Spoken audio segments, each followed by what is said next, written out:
Welcome to life and light channel. இன்றைக்கி நம்ம இந்த வீடியோவில் கர்த்தராகிய இயேசு சிலுவையில் அறையப்பட்ட பொழுது அவர் மொழிந்த 7 வார்த்தைகளை பற்றி தியானிக்கலாம். முதலாவது, அவர் பிதாவே இவர்களுக்கு மன்னியும், தாங்கள் செய்கிறது இன்னதென்று அறியாதிருக்கிறார்களே என்றார். லூக்கா 23:34.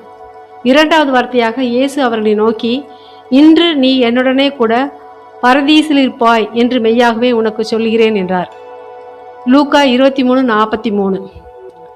மூன்றாவது வார்த்தையாக, அப்பொழுது இயேசு தம்முடைய தாயையும் அருகே நின்று தமக்கு அன்பாய் இருந்த சீசனையும் கண்டு தம்முடைய தாயை நோக்கி, ஸ்திரியே, அதோ உன் மகன் என்றார். பின்பு அந்த சீசனை நோக்கி, அதோ உன் தாய் என்றார். யோவான் 19:26 மற்றும் 27. நான்காவது வார்த்தையாக இயேசு ஏலி ஏலி லாபா சமத்கானி என்று மிகுந்த சத்தமிட்டு கூப்பிட்டார். அதற்கு, என் தேவனே, என் தேவனே, ஏன் என்னை கைவிட்டீர் என்று அர்த்தமாம். இது மத்தேயு 27:46 சொல்லப்பட்டிருக்கிறது. மேலும் மார்க்கு 15:34 சொல்லப்பட்டிருக்கிறது.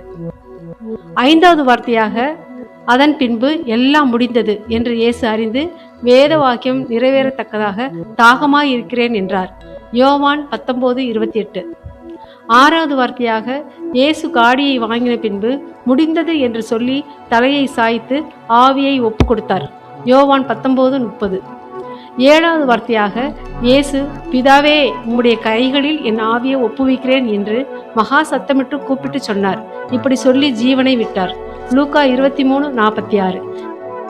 இந்த வசனங்கள் ஒவ்வொன்றும் இயேசுவின் மன்னிப்பு, ரட்சிப்பு, பாசம், வேதனை, மனிதநேயம், வெற்றி மற்றும் அர்ப்பணிப்பு ஆகியவற்றை வெளிப்படுத்துகின்றன.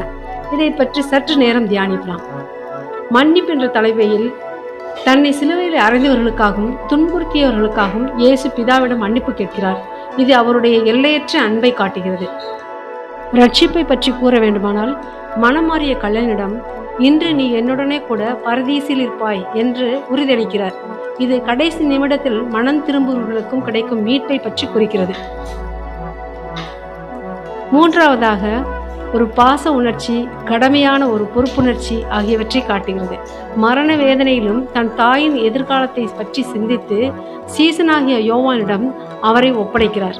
இது குடும்பத்தின் மீதான பொறுப்பை உணர்த்துகிறது. நான்காவதாக, வேதனையான ஒரு காரியம் என்னவென்றால், உலக மக்களின் பாவங்களை சுமந்ததால் பிதாவாகிய தேவனிடமிருந்து தற்காலிகமாக பிரிந்த அந்த தனிமையின் வேதனையை இது வெளிப்படுத்துகிறது. ஐந்தாவதாக, மனித நேயத்தை காட்டுகிறது. அவர் ஒரு முழுமையான மனிதராக சிலுவையில் தாகத்தை அனுபவித்தார். இந்த வேத வாக்கியங்கள் நிறைவேறவும் மனிதர்களின் ஆன்மீக தாகத்தை தீர்க்கவும் சொல்லப்பட்டது. ஆறாவதாக, முடிந்தது என்பது தோல்வியின் வார்த்தையல்ல, மாறாக மனுகுல மீட்பிற்காக அவர் பூமிக்கு வந்த நோக்கம் நிறைவேறியதை குறிக்கும் ஒரு வெற்றி முழக்கமாகும். ஏழாவதாக, ஒரு அர்ப்பணிப்பை காட்டுகிறது. ஒரு குழந்தையைப் போல தன்னை முழுமையாக தந்தையின் கைகளில் ஒப்படைக்கிறார். இது கீழ்ப்படுதலின் உச்சகட்டமாகும். கிறிஸ்துவுக்குள் அன்பானவர்களே, இன்று நாம் தியானித்த இந்த 7 திருவசனங்களும் வெறும் வார்த்தைகள் அல்ல. அவை ஒவ்வொன்றும் நம் மீதான இயேசுவின் எல்லையற்ற அன்பின் வெளிப்பாடுகள். வேதனையின் உச்சத்திலும் அவர் மன்னிப்பை வழங்கினார். தனிமையில் தவித்த போது பிதாவை நோக்கி கூப்பிட்டார். இறுதியில் தம் கடமையை வெற்றிகரமாக முடித்து நம் மீட்பிற்காக தம்மையே அர்ப்பணித்தார். இந்த புனித வெள்ளி நாளில் அந்த தியாகத்தை நாம் வெறும் கதையாக மட்டும் பார்க்காமல் நம் வாழ்வின் பாடமாக எடுத்துக்கொள்வோம். பகைவரை மன்னிக்கவும், தேவையுள்ளவர்களுக்கு உதவவும், எந்த சூழலிலும் கர்த்தாதி கர்த்தரை நம்பவும் இந்த சிலுவை மொழிகள் நமக்கு கற்றுத்தருகின்றன. இருளுக்கு பின் ஒரு ஒளியுண்டு, மரணத்திற்கு பின் ஒரு வாழ்வு உண்டு என்பதை இயேசுவின் சிலுவை மரணம் நமக்கு உணர்த்துகிறது. இந்த செய்தி உங்கள் இதயங்களில் அமைதியையும் நம்பிக்கையும் தரட்டும். கர்த்தர் உங்களை ஆசீர்வதிப்பாராக. ஆமேன். இப்பொழுது நாம் ஜெபிக்கலாம். எங்கள் அன்புள்ள பரலோக பிதாவே, இந்த அருமையான வேலைக்காக உமக்கு நன்றி செலுத்துகிறோம். இன்று உம்முடைய குமாரனாகிய இயேசு கிறிஸ்து சிலுவையில் மொழிந்த அந்த 7 திருவசனங்களை நாங்கள் தியானிக்க நீர் கொடுத்த கிருபைக்காக சோத்திரம். ஆண்டவரே, சிலுவையில் நீர் காட்டிய அந்த நிகரற்ற அன்பும் மன்னிப்பும் அர்ப்பணிப்பும் எங்கள் ஒவ்வொருவருடைய இதயங்களிலும் கிரியை செய்யட்டும். எங்கள் பாவங்களை மன்னித்து உம்முடைய பிள்ளைகளாக எங்களை ஏற்றுக்கொள்ளும். துன்பப்படும் நேரங்களில் உம்முடைய சமாதானம் எங்களை தாங்கட்டும். குழப்பமான பாதைகளில் உம்முடைய வசனம் எங்களுக்கு ஒளியாக இருக்கட்டும். தகப்பனே, நீர் சிலுவையிலே சகித்த போது எல்லா வழிகள், எல்லா வேதனைகள் எல்லாம் நீர் அனுபவித்தீரே. எங்கள் வாழ்க்கையிலும் நாங்கள் சகிக்க ஆண்டவரே எங்களுக்கு கிருபைகளை கொடுக்க வேண்டுமாய் ஜெபிக்கிறோம். ஆண்டவரே அப்பா, நீங்கள் எல்லாவற்றையும் சிலுவையிலே அப்பா சகித்து ஆண்டவரை எல்லாவற்றையும் எங்களுக்காக பாடுகளை அனுபவித்து முடித்து விட்டீர் ராஜா. நாங்கள் விசுவாசிக்கிறோம். நோய்கள், பாவங்கள், சாபங்கள் எல்லாவற்றையும் சிலுவையிலே வெற்றி சிறந்த தேவனே உம்மை துதிக்கிறோம். எல்லாவற்றையும் உம்முடைய கரங்களிலே ஒப்பு கொடுக்கிறோம். தகப்பனே, இந்த வீடியோவை பார்த்து கொண்டிருக்கிற குடும்பங்களை நீர் ஆசீர்வதிப்பீராக. அவர்களின் தேவைகள் சந்திக்கப்படட்டும், வியாதிகள் நீங்கட்டும், உள்ளங்களில் உம்முடைய தெய்வீக அமைதி நிலைத்திருக்கட்டும்.